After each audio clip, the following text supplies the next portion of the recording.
हे news channel घेऊन येतं नेहमी धार्मिक, सामाजिक, राजकीय, सांस्कृतिक आणि इतरही बातम्या, ज्या बातम्या दाखवतात घडामोडीच्या. आणि अशाच घडामोडीमध्ये आज विधान भवनावर या विदर्भ शाहीर कलाकारांचा भव्य मोर्चा या ठिकाणी नागपूर विधान भवनावर आयोजित केला होता.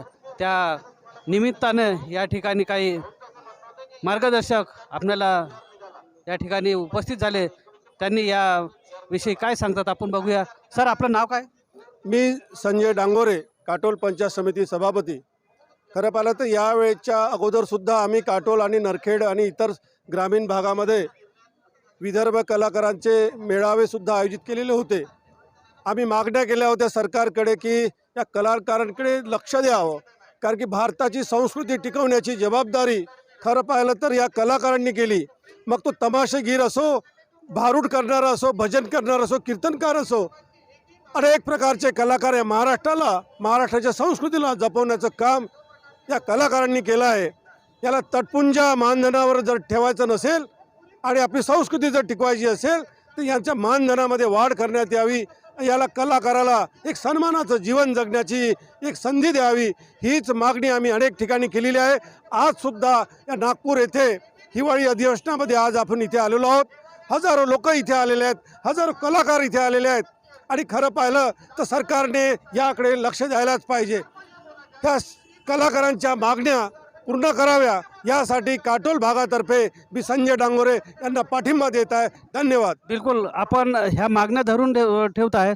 आता दरवर्षी आम्ही पाहतो की या कलाकाराच्या मागण्या घेऊन येतात आणि हे कलाकार कटाक्षाने विनंती करतात शासनाला. असाच विधान भवनावर मागच्या वर्षीसुद्धा या ठिकाणी मोर्चा काढला होता. त्या संदर्भात आपण तुम्ही काय सांगू शकता? खरं पाहिलं तर हे सरकार व्यवस्थित आणि स्थिर नाही आहे. अशा परिस्थितीमध्ये या कलाकारांकडे कोण लक्ष देईल?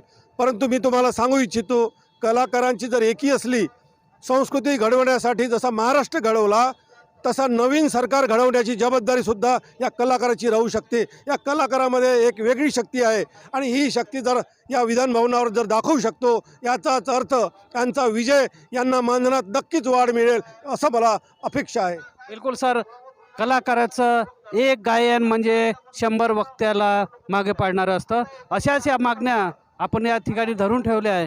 तर मागच्या वर्षी काही मागण्या मंजूर झाल्या असं तत्व त्या बोललं जात होतं, पण त्यातही सुद्धा त्याचं इम्प्लिमेंटेशन झालं नाही असं आम्हाला या माध्यमातून कळालं येतं.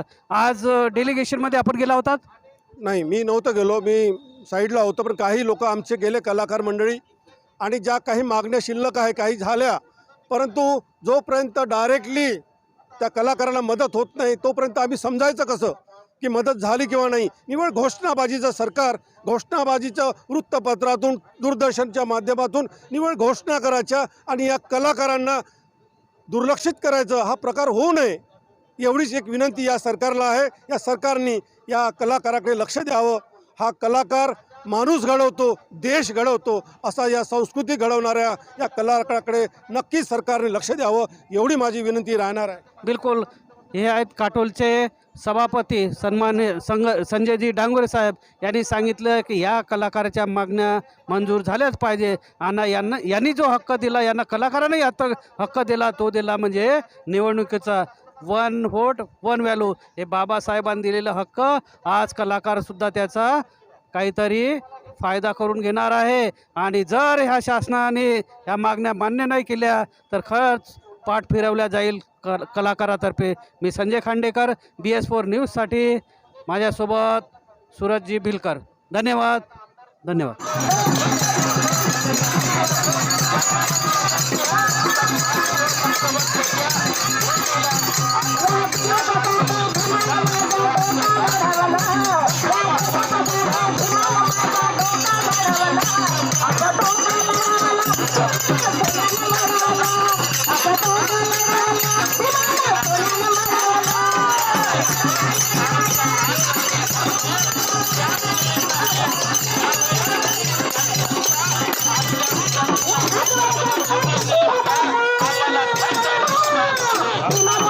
सोला